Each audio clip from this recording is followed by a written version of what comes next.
Hello दोस्तों, आर्यमगढ़ classes में आपका स्वागत है। आज हम पढ़ने वाले हैं क्लास 9 का साइंस और चैप्टर फर्स्ट है जिसका नाम है मैटर इन आवर सराउंडिंग।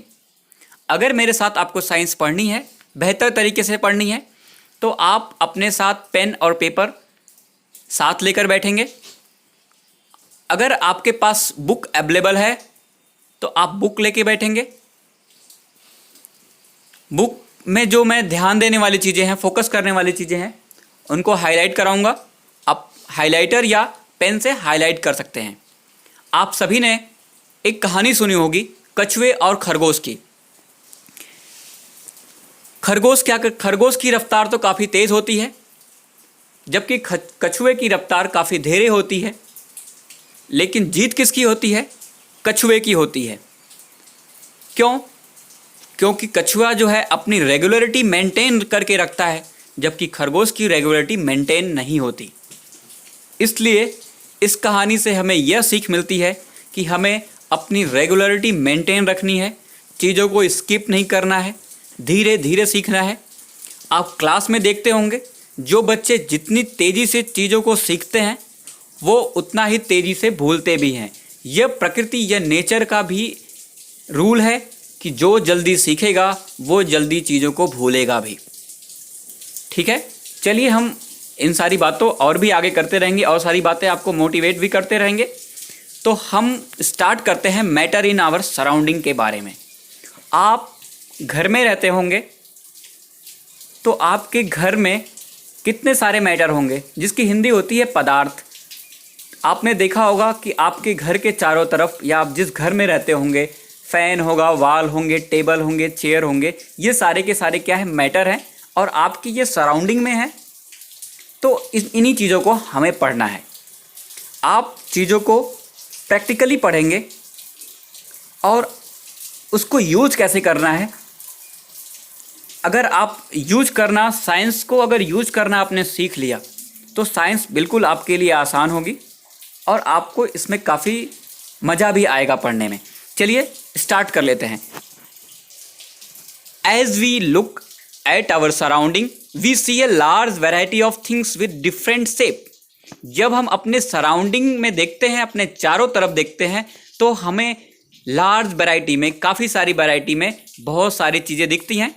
उनकी शेप भी अलग है, उनकी साइज भी अलग है और उनकी टेक्सचर, यहाँ पे टेक्सचर, जिन बच्चों को टेक्सचर इसकी हिंदी नहीं मालूम होगी, इसका अर्थ होता है बनावट। उसकी बनावट कैसी है? Everything in the universe is made up of material. Universe में जितनी भी चीजें हैं वो किससे मिलके बनी हुई हैं? मटेरियल से मिलके बनी हुई हैं। Which scientist have named matter, जिसका नाम वैज्ञानिकों ने रखा है मैटर, यानी कि पदार्थ। The air of breath, the food we eat, stone, cloud, star, plants and animals, even a small drop of water or a particle of sand, everything is matter। यानी कि एनिमल्स हो गए, क्लाउड्स हो गए, star हो गए, plants हो गए, सब के सब क्या है? मैटर। और इवन स्मॉल ड्रॉप वाटर, यानी कि पानी की एक बूंद भी क्या है? एक मैटर है। पार्टिकल ऑफ सैंड, बालू या मिट्टी का एक पार्टिकल्स भी क्या है? एक मैटर है। Everything is a matter. हर चीज क्या है? मैटर है। We can also see as we look around that all the things mentioned एवं occupy space and have a mass. कहने का मतलब है कि ऐसे थिंग्स जिसके पास अपना मास हो और वो क्या करती हो? एक स्पेस ऑक्युपाई, यानी कि एक स्पेस लिए हुए हो, वो सारी चीजें क्या है? मैटर है। समझ में आ गई चीजें आपको? अगर नहीं आई हैं तो आप कमेंट में पूछ सकते हैं। जो भी एक एक वर्ड को मैं आपको डिस्कस करूंगा, मैं आपके साथ बिल्कुल बना रहूंगा और बिल्कुल मैं चाहूंगा कि आपको साइंस बिल्कुल टिप पे हो। ठीक है? In other words they have both mass and volume. अगर दूसरे शब्दों में कहें कि उनके पास मास और वॉल्यूम दोनों होना चाहिए, यानी कि उनके पास द्रव्यमान हो और उनका आयतन भी हो। यानी कि अगर जैसे मान लीजिए आपको पास एक बॉक्स है जिसमें आप पेन रखते हैं, तो उसका एक अलग शेप है, उसके पास अलग वॉल्यूम है, वो स्पेस ऑक्युपाई करता है कि नहीं करता? अपने बैग में रखते होंगे तो एक स्पेस उसके लिए भी रखते होंगे। तो कह सकते हैं कि मैटर ऐसा थिंग्स है जो एक अपना उसका मास होता है और वो एक स्पेस ऑक्युपाई किए होता है और उसके वॉल्यूम भी होता है। तो चीज़ों को आपको समझ में आ गई।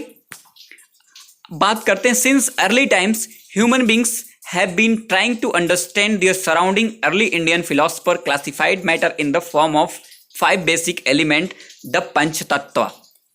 जब पुराने समय में जो ह्यूमन थे उनके सराउंडिंग भी मैटर्स थे, तो वो अपने मैटर्स को कैसे डिफाइन किया? अर्ली इंडियन जो फिलोसफर है उन्होंने मैटर को डिफाइन किया है पंच तत्व में। आपने घर में सुना होगा अपने दादा दादी से या अपने माता पिता से पंच तत्व के बारे में, जैसे छित जन पावक गगन समीरा, ये आप कहावत भी सुनी होगी। तो वही चीजें यहाँ पे पंच तत्व, जैसे कि एयर हो गया, अर्थ हो गया, फायर हो गया, स्काई हो गया and water. According to them everything living और non living was made up of these 5 basic elements. कहने का अर्थ है कि जो हमारे पुराने दार्शनिक फिलोसफर थे उन्होंने बताया कि जो लिविंग थिंग्स है और जो नॉन लिविंग थिंग्स हैं वो सारी की सारी चीजें ये 5 तत्वों से मिलकर बनी हुई है, एयर, अर्थ, फायर, स्काई, वाटर से। ये प्रूफ भी हो चुका है। अभी की जो साइंस है यही चीज वो भी कहती है।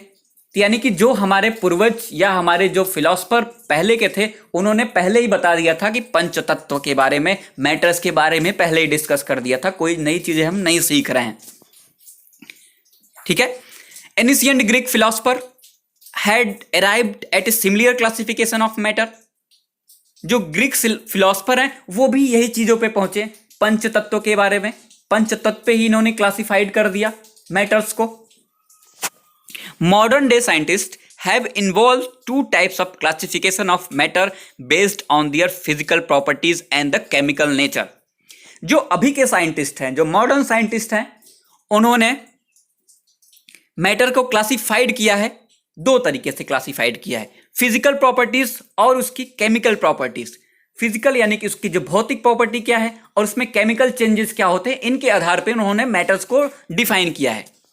In this chapter we shall learn about matter based on its physical properties. इस चैप्टर में हम मैटर को उसके फिजिकल प्रॉपर्टी और उसके केमिकल एक्सपेक्ट क्या क्या है उस आधार पे हम इस चैप्टर्स को पढ़ने वाले हैं, ठीक है। ये तो आज के वीडियो में डेमो था और नेक्स्ट वीडियो में हम फिजिकल नेचर ऑफ मैटर्स के बारे में बताएंगे, ठीक है। अगर मेरी वीडियो आपको अच्छी लगती है तो आप लाइक, कमेंट और सब्सक्राइब जरूर करिएगा बच्चों, और अपने मित्रों को भी बताइएगा, उनका भी फायदा होगा। और मेरे साथ बिल्कुल आप बने रहिए, हम आपको वादा करते हैं कि साइंस आपके टिप पे होगी, ठीक है। आज के लिए इतना ही। Thank you so much.